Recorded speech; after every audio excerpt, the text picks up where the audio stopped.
When Kelsey Mitchell's body completely shut down on the court in Game 5 of the playoffs, her legs going completely numb as she collapsed into a teammate, nobody could have predicted what doctors would reveal days later. What started as what she thought were simple cramps turned into a medical emergency so severe that she refused to leave on a stretcher, her feet literally dangling with zero blood flow as trainers carried her off the court. But the most shocking part? Mitchell says she'd do it all over again. And what she revealed about the real cause might change how we think about playoff basketball forever. The Indiana Fever guard opened up in an emotional press conference just 2 days after the terrifying incident. And what she shared wasn't just about rhabdomyolysis. It was about pushing the human body past its absolute limits. And before we dive into the medical nightmare that unfolded, make sure you smash that like button and subscribe because we're about to expose details about this situation that nobody else is talking about, and trust me, you won't want to miss what happened behind the scenes. Let's set the scene. Game 5, playoffs. Kelsey Mitchell had just hit a three-pointer, feeling that championship energy, when suddenly her stomach felt like it dropped straight to her legs. At first, she thought it was just that time of the month, just regular cramps that every female athlete has to push through. But this wasn't regular. Within seconds, her entire body locked up. No movement, no control. Her legs went completely numb. And as she fell into Isaac, one of the coaching staff, she couldn't even apologize properly because her body had literally stopped responding to her brain's commands. Now here's where it gets absolutely wild. When the medical staff rushed over with a stretcher, Mitchell straight up refused. She looked at them and said no way in HLL was she leaving that court on a stretcher. Think about that for a second. This woman's legs are completely paralyzed. She has zero blood flow to her feet, and she's still worried about how she looks leaving the game. That's not just competitive spirit. That's something else entirely. The trainers had to physically carry her off because she couldn't lift her legs at all. Her feet were just dangling there, lifeless, and she still refused the stretcher because she wanted everyone, especially the opposing team, to see her leave on her own terms. But that wasn't the whole story. What Mitchell revealed about the lead-up to this moment exposes a brutal reality about playoff basketball that the league doesn't want you thinking about too much. She admitted that this was her first time ever making it to the postseason. After years in the league, this was finally her moment. And she wasn't about to let anything, not fatigue, not pain, not warning signs from her body, stop her from being there for her team. She talked about the volume of work, the practices, the games, the travel schedule that had them playing Game 4 and then immediately traveling the next day for Game 5. The human body wasn't designed for that kind of stress, but professional athletes are expected to just push through. And here's something that'll make you think twice about what these players go through. Mitchell said she lost a massive amount of fluid during that experience. Rhabdomyolysis happens when muscle tissue breaks down so severely that it releases proteins into the bloodstream, which can damage the kidneys and cause complete muscle failure. It's the kind of thing you hear about happening to extreme marathon runners or military personnel in intense training, not basketball players in a playoff game. But Mitchell explained that she'd never played that long in a season before, never experienced the grind of postseason basketball, and her body simply wasn't prepared for the accumulated stress. What happened next would shock everyone watching. After being carried off the court, unable to feel her feet, Mitchell was taken to the Vegas doctors and then to the Fever's medical team. And you know what they told her? That this was a once-in-a-lifetime thing, that rhabdomyolysis in Game 5 of a playoff series was so rare, so unexpected, that nobody saw it coming. But here's the part that's both inspiring and terrifying at the same time. Mitchell said she wouldn't change a single thing. Not one practice, not one workout, not 1 minute of preparation. She literally said she played until her wheels fell off, exactly like she'd told everyone she would. And she'd trade her body in every single time for that experience. Now let's talk about what was happening while Mitchell was dealing with this medical crisis. She wasn't just worried about her own health. She was devastated that she couldn't be there for her teammates to finish the game. The emotional weight of that hit her hard. But when she finally got to reconnect with the team, when they did all their pictures and post-game stuff, she broke down. She talked about doing life with these women for 5 or 6 months, about how they became her family, and how they made her feel loved in her most vulnerable moment. And the details she shared about what happened on that court will give you chills. While she was lying there, paralyzed and terrified, Aliyah Boston was praying over her. Lexi Hull was holding her hand. Bree Turner kept telling her that her legs were going to move eventually, just kept repeating it like a mantra while Mitchell's body refused to respond. That's the kind of bond that doesn't show up in box scores. That's the radiation of love, as Mitchell called it, that makes a team more than just players wearing the same jersey. But here's where the story takes another turn. The Fever had to finish that game without their star guard, and Mitchell made sure to shout out her teammates for stepping up. Odyssey Sims brought that veteran competitive fire. Lexi Hull finished strong. The whole team made sure that even in elimination, people would remember their names. And that speaks to something bigger about this Indiana Fever squad that not a lot of people expected to see in 2025.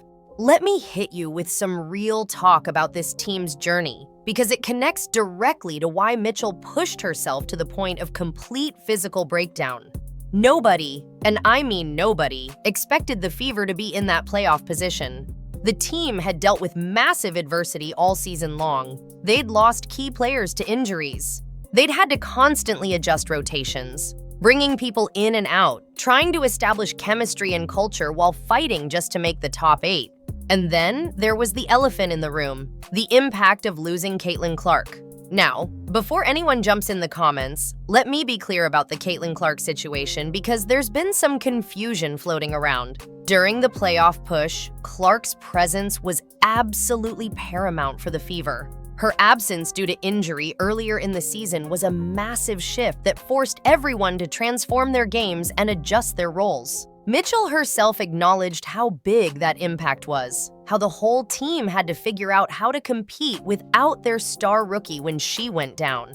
But here's what makes this even more relevant to 2025. Clark has been dealing with injury issues again recently, missing games that the Fever desperately needed her for.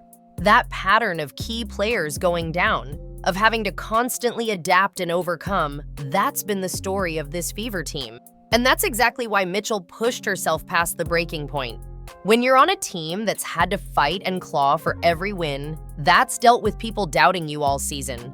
That's seen your teammates drop like flies to injuries. You don't want to be another name on that list. You don't want to be the reason the season ends. So Mitchell kept going, kept pushing, kept ignoring the warning signs until her body literally forced her to stop. The medical side of this is absolutely crucial to understand. When Mitchell talked about her legs being numb, about not being able to feel her feet, that wasn't just temporary muscle fatigue. Rhabdomyolysis causes severe muscle breakdown that releases myoglobin into the bloodstream.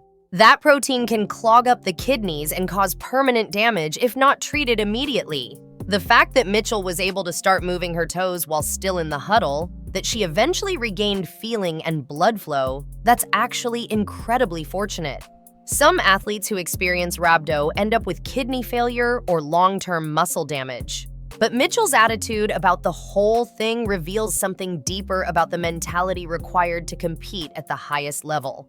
She said that as a professional, you do what you have to do. You commit to the work. There's no complaining about it. And while she acknowledged that this was a learning lesson about knowing what her body needs to maintain playoff-level performance, she also made it crystal clear that she wouldn't trade that experience for anything. She played until her wheels literally fell off, and in her mind, that's what championship-level commitment looks like. Now here's something that should make every fan think about what we demand from these athletes. Mitchell was asked if there were symptoms of rhabdo that she mistook for just regular fatigue, and she admitted that looking back, yeah, there probably were. The fatigue had already settled in based on their brutal travel schedule. based on playing Game 4 and then immediately leaving for Game 5 the next day. She'd taken all the proper treatment, done everything she normally would do, but sometimes life just happens. Sometimes the human body reaches its limit no matter how much you try to prepare for it. The trainer who helped her, Todd Champling, kept her calm during those terrifying moments when she couldn't move. He kept telling her that her legs would eventually start moving, that she just needed to get the blood flow back. That reassurance, that steady voice in the middle of a crisis, that's what helped Mitchell get through it without completely panicking. And when her toes finally started wiggling, when she could feel that slight movement returning, that's when she knew she'd be okay. But let's address the elephant in the room that Mitchell herself brought up. She joked about not blaming Steph, presumably referring to head coach Stephanie White for all the practicing. But underneath that joke is a serious question about workload management and how teams prepare for the playoffs. The WNBA season is already compressed compared to the NBA. The travel is brutal.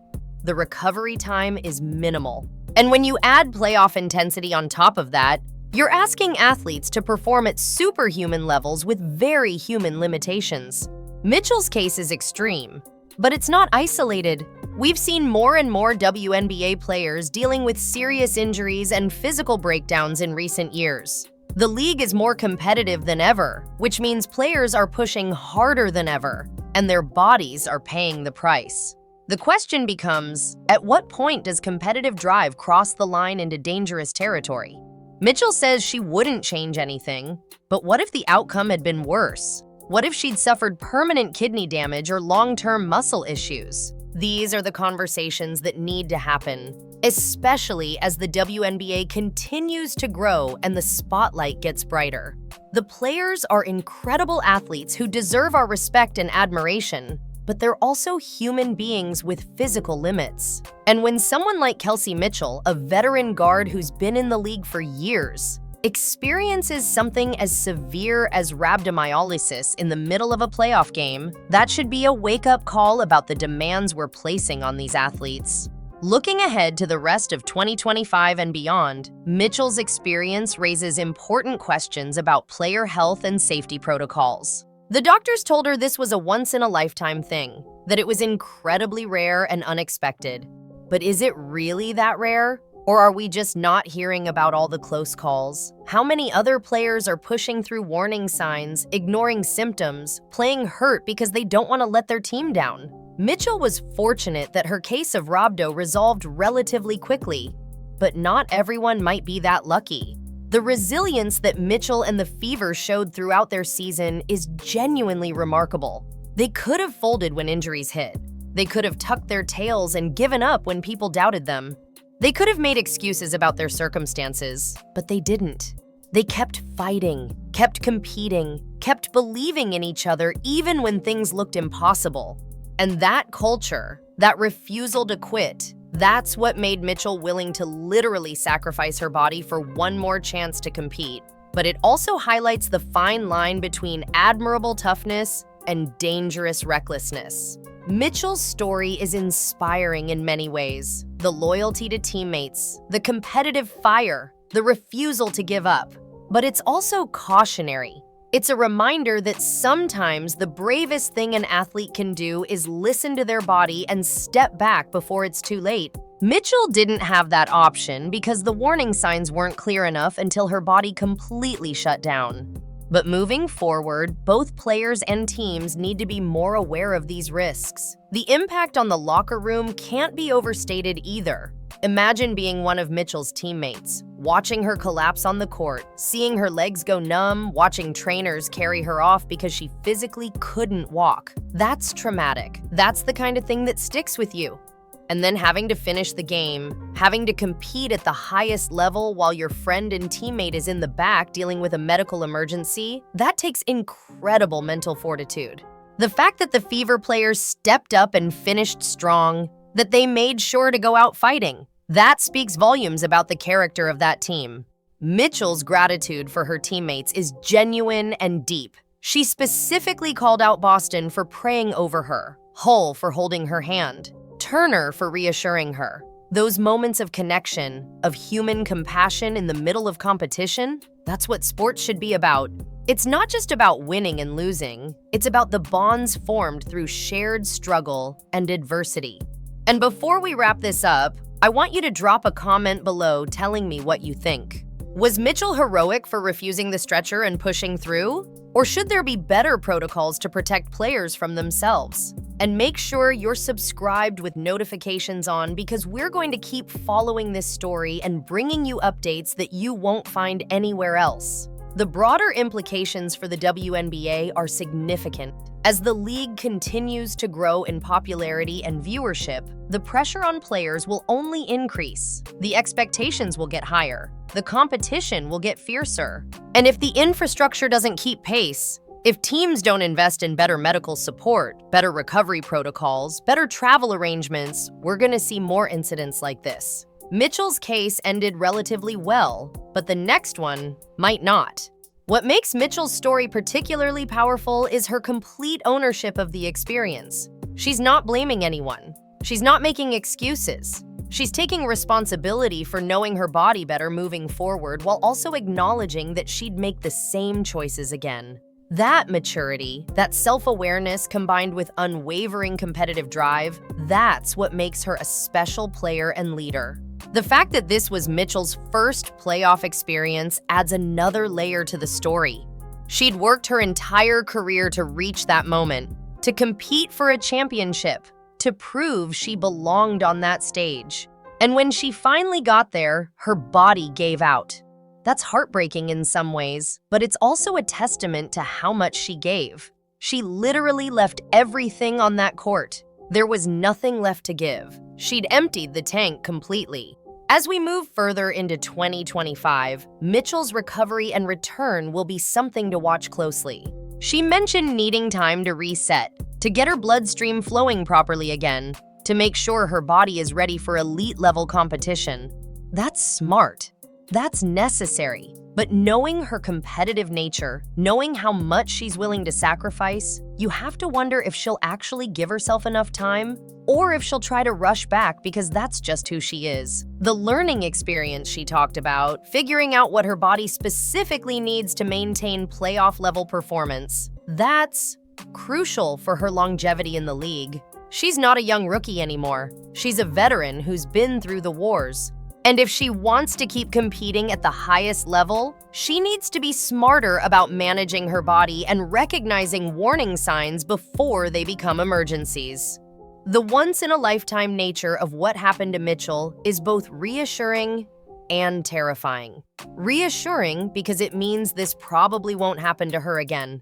Terrifying because it means it could happen to someone else who's pushing just as hard, who's just as committed, who's willing to sacrifice everything for their team, and that someone might not be as fortunate with how quickly they recover or how severe the damage is.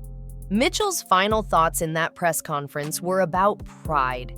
Pride in what the team accomplished despite not being expected to be there.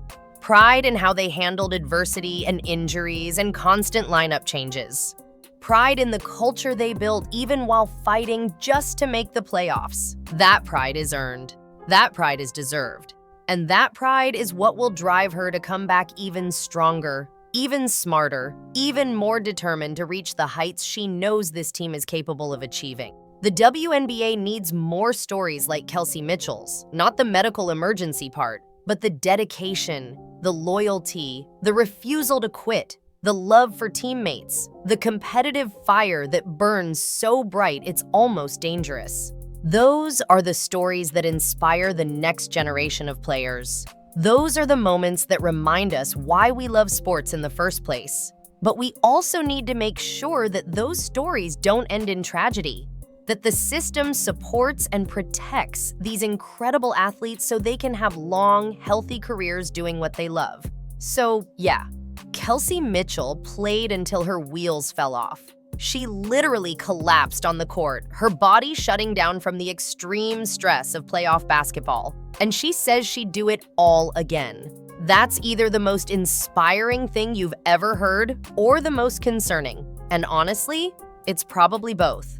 That's the beautiful, complicated, sometimes dangerous reality of elite athletic competition. And Kelsey Mitchell just gave us a raw, unfiltered look at what it really takes to compete at that level.